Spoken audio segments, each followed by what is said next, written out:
There's a catastrophic event that is very probable to happen in the secondary market for TCGs. And I'm dubbing it the Great FUD, fear, uncertainty, and doubt. And I think it's going to be a time period where people just mass panic sell, just really, bearish on everything in the secondary market. Prices go down. It's going to be a shit show. And I wanted to discuss it here today, man, because it's not talked about much. I feel like I've talked to a bunch of different people and they're thinking the same thing as me. It's going to be a lot like the 90s where you have a lot of different trading card games come out of nowhere and, all these products out there available to the consumers, but only like 2% or 3% make it at the end of the day in a couple of years. And I think this is a very important subject. And I can't say for sure, I can't guarantee you that this is going to happen or it's going to be as massive in a short amount of time period where it just completely nosedives into the ground. But I can tell you that I really, it's a really big thing that is on my mind. And I think that people are going to get fucked. People are going to make a lot of money on a lot of products out there. I'm not going to lie. I'm not going to BS you. When you get into all these like Kickstarter things and everything, there's a lot of people making a lot of money. But it's very risky. And I think people don't realize the level of risk out there. And yeah, I've definitely done well on a couple different things. But overall, I'm very well aware of this looming possible thing in the future. And I'm just seeing how far I want to stick my hand into the bear trap to get the piece of gold before I, have to take the gold out and not get like my hand like whacked off by the bear trap, if that makes any sense. I think all of us need to really reconsider that. It's like, okay, if this is out there, if and when is it going to happen? And how much should I recapitalize on my things that I've put my money into and whatnot? And it's just a really, really interesting topic that really isn't discussed in this time period. I'm not sure why. Before I get into this a little bit further, I want to make a good point here. I am a normal guy in a normal room. This is not investment advice. This video isn't out there to scare you. I'm not trying to do anything of the sort. I'm doing this for entertainment. I'm just a guy in a normal room. You make your own judgments about the secondary market. You're probably a lot smarter than I am on this subject. But I just wanted to say something that I've heard. And I know one of the biggest topics I want to get into is new Kickstarters, new games, when people are communicating to others, right? On message threads, personal messages, and whatnot, and what have you. And they're saying negativity about the game. They're like, I don't know if it's going to be worth getting into. I don't know if I want to put my money into this. I think that, I might not, it might not do well over time. There is a thing where I think all of us can agree, all of us out there, is that there is a very good chance that a recessionary period is going to happen in the TCG industry.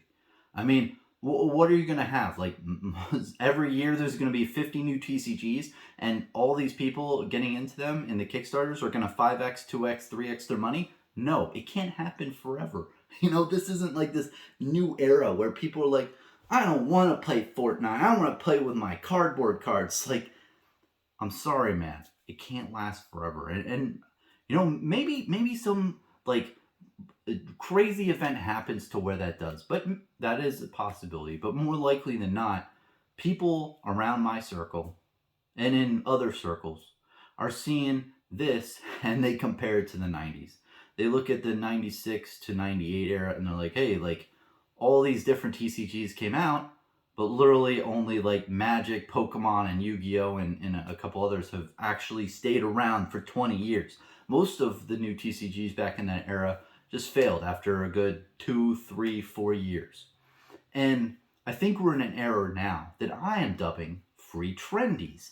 And what I mean by when I say free trendies is people see these new Kickstarters, new trends, and they're like, okay, this is free tendies. I can put $200 in this. That's, no big amount of money for me. And I'm just going to double, triple, quadruple my money in like a matter of 2 months. When the Kickstarter is out of print, the only way people can get these boxes is through eBay. They can't get it through game stores or anywhere else. So I could just sell the box for double or triple the price on eBay and make my money back. And I think that sentiment is really compounded for all these different games. And I don't judge anyone who's into that, man. I personally do that too. I'm looking at a bunch of different TCGs and I'm like, oh, it's $200. I don't give a shit. I'll just put that in there. I'll roll the dice. I gamble that way. It's a little thing, and it's fine in a way. But I think that what really concerns me is the long term, and when things happen in the future, when that big event happens. Because I'll tell you, let me tell you a story. When I was back in the day in Flesh and Blood, and we were in the time period between Crucible War and Unlimited Welcome to Wrath and Arcane Rising. It was the most fear-induced time period for Flesh and Blood, if that makes any sense. People were saying left and right, oh, when Unlimited comes out, they're going to overprint the shit out of Flesh and Blood. No one's going to want these alpha cards. I'm going to dump all my alpha bulk. I'm going to dump all my alpha cards for Flesh and Blood. They're going to be worthless because they're going to print the shit out of them with Unlimited, and no one's going to care because the only literal difference between an Unlimited card and an alpha card is that little symbol at the bottom of the card. That's it. So no one's going to care. And I was in that boat too. I thought that as well. I was like, yeah, this is probably going to see a dip here. And every week you saw on the Discord or the message board on Reddit or something, someone's like, I'm out. Here's a picture of my whole collection. This is too much for me, man. I'm selling high. I'm getting out of this. I don't want this anymore. And that was spiraling. And other people would read that. And then other people would sell other collections. And then other people would read that. It was just this mass panic and fear moment where I feel like 60 to 70% of the player base of Flesh and Blood, and that may be an exaggeration, but a good amount of people just said, you know what? I don't know if I want to collect this. I want to get out. I want to get out. I want to get my money back. I want to double my money. This stuff went up in value. I want to get out before Unlimited hits. And then, lo and behold, Unlimited hits.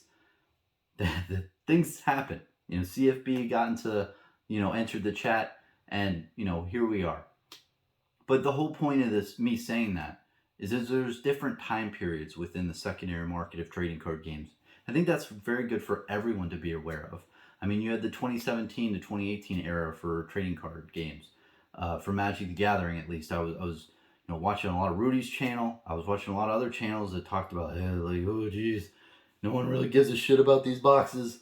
It's really dead period where there wasn't as much hype. People weren't really, buying a lot of stuff. It was bearish. It was a bearish market. And right now we're in this like super bull to the moon, like the bullish market that we're on. The bull's two horns are like mini rocket ships that are just propelling the bull, just skyrocketing high for these new collectibles.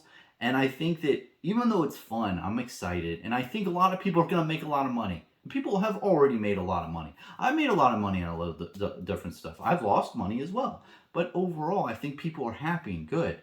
But once that emotion flips a switch, and let's say one of these new Kickstarters that comes out that raised $1 million buckaroonies says, you know what? I have $1 million in my bank account. I can either call the printing company, deal with that shit, try to get distribution set up, do all these different things for my game to make it an actual good game, do all these new sets, do all these different things, and all these like million different things for their company. Or I could take the money and just buy a new house and just send a picture of my middle finger to every patron and say, or every person who backed and said, see ya, I'm out. Like, that's what they will do. And when that happens a couple times, the market, the people who are taking their wallets and throwing them at their screen of the Kickstarter, they're going to be pissed off. I mean, like, what's going on here? There must be a mistake.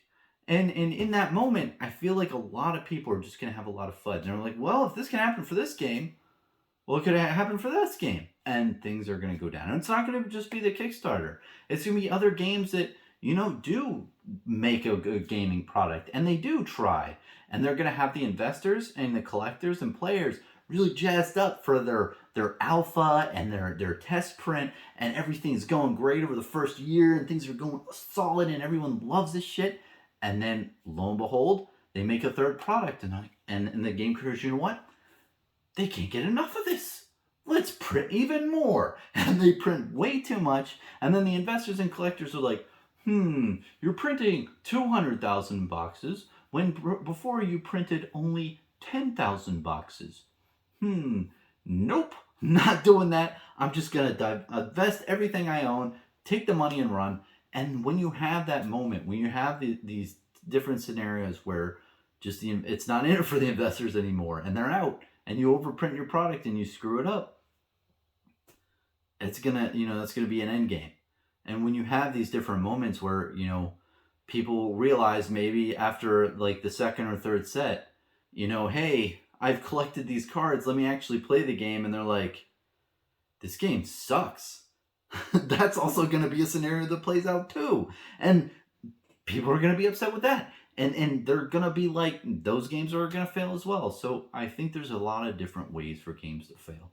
I think the most popular one is going to be, honestly, if I had to tell you off the top of my head, it's going to be people who just can't manage a trading card game. It's very hard to manage a trading card game. I can tell you straight to your face, I could not do it. It requires a lot of discipline, being a corporate person running a business, managing much of different people. It's a huge skill set. And arguably, I think it's a completely different skill set than actually building a good trading card game and like making one from the ground up. And it takes a very rare person to be able to fill those shoes. So I think that that's going to be the main reason. Other than that, I think the second reason is gameplay. You're not going to have a lot of players for a lot of games. Even if people are really good at managing a business, if they're not making a quality product that people actually play, that people want to play, then it's not going to be good. And you might say, well, Bronson, all games are great. Well, no, that's not true. Some games suck. Some games aren't good as others. Flesh and Blood is amazing. Flesh and Blood is like really good gameplay. But anyway, that's beside the point. I mean, the third reason, you might have the Kickstarters that just take the money and run. You're going to see that a couple times. I mean, the fourth reason, I don't know. I think another big scenario with this is after the first edition and the test print cards, when you have subsequent sets, investor money is just going to be pulled. And then that's going to really wreck a lot of products as well, because investors and collectors make up a really good chunk of the market share for a lot of these new trading card games, because they just want to make a quick 2x, 3x, and then they're out. That's no big deal. But it just happens. And you have to be weary of that as a company and say, okay, even though we made a killing and these boxes are going for twice or three times what they are in the secondary market, the company has to realize that this isn't because people actually like playing your game. No offense. People don't just, I love playing the game as much. Like, I can't get enough of it. I need more cards. No, it's about people speculating and investing and collecting. Those are the types of big money that gets injected to these new games. So when you do subsequent sets, don't sell as many, don't overprint. That's a big thing that's going to kill. Because, they might print a ton, and then distro's like, I don't want that many. And then they'll try to sell to stores, and the stores are like, nah, thanks for the other boxes, but we're good on this new product. You're going to see a rejection of new product if it's overprinted and investors and collectors are out, because the new car smell has dissipated, and the game with itself needs to stand alone as just a game you can play and collect and that people are interested in. So, I think that overall, I know when I went on a little tangent there of how games can fail, but I think it's an important topic, because straight up, if someone's pitching me a new game and I'm negative on it and I say all these different things and whatnot, I think in the back of my mind and in the back of a lot of people's minds is that there is a great FUD that is probably going to happen. And I don't know if it's started to happen. Who knows? It's probably going to happen in the next year or 2 or 3. I don't know. I'm just a normal guy in a normal room. I can't predict this shit. If I could have predicted this shit, I would have purchased a lot more alpha flesh and blood. I'll tell you that much. I'm not very good at predicting shit. But I can tell you that, it's a very likely scenario. Ask people. And I'd like to hear your comments below. Do you think it's going to happen? Do you think this mass and when I say a great FUD, I mean what's going to happen is there's going to be a mass rejection of a lot of products. People are just going to pull out their collections and just say like, okay, I'm gonna sell it all. I don't give a shit. I'm just gonna fire sell it all, and it's gonna cause more people. It's gonna be like a virus that spreads out through every like web of the market, and just people are like, I'm out. I'm not paying any of these prices. It's gonna be like a recessionary period for the secondary market for trading card games. What are your thoughts? I'd like to hear them because it is very interesting. And of course, no one can guarantee this, but I think when people are talking to each other, you might express negativity and about another trading card game, and other people might defend like, oh, that person's just being negative, oh, all this stuff and blah blah blah, the 90s and everything, that this is a new age and all that stuff, and that's not going to happen and whatever. But I think that if we just get on the same page and people say like, hey, game looks interesting, but I'm worried about the great FUD, that's understandable. Because I feel like there's this whole aspect right here where games are like, oh, this game has all this negativity. Oh, well, because like people are just jealous and they didn't get in the test print cards and they didn't get in the first edition cards and all this blah blah blah. Like negativity arises from like missing out and from just not getting it at an earlier time and all that stuff. But in reality, I think the whole negativity aspect, there's a lot of negativity in the market that is solely based on the great FUD. And if you take that out of consideration, if you take out the current market like dynamic, right, then you have a more like reasonable conversation when you're talking to people. And I haven't used that term. I've just created that like 10 minutes ago. I'll have to think of I probably have to tell people about this, people I talk to. But man, it's scary. And like I've said in the past, I really love this era for trading card games. I think if you ask somebody in 2017, hey, should I start a Kickstarter for my new trading card game? They'd say, no, don't waste your money or time. That's a dumb idea. Like no one needs a new game in 2017, 2018.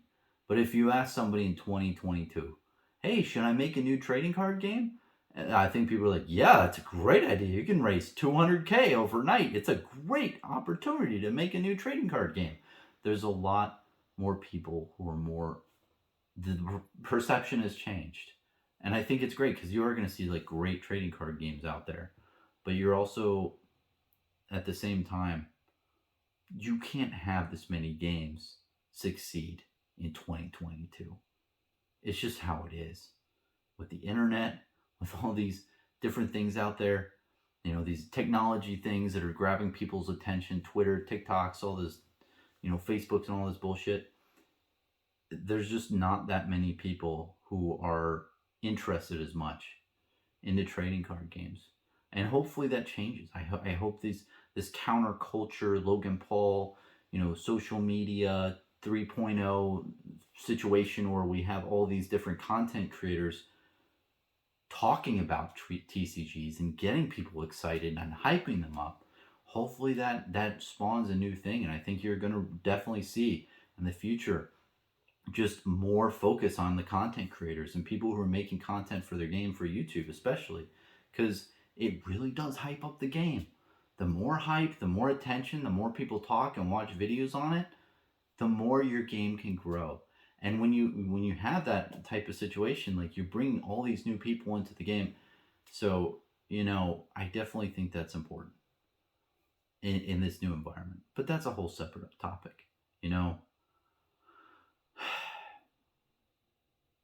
I think I'm about done. But just to summarize, I'm worried about the great FUD. And when you're talking about people with new TCGs, if you're worried about the great FUD too, you don't have to say different things about the game. Just say, hey man, just worried about the great FUD. Looks like an interesting game. I don't know. I'm just worried about this.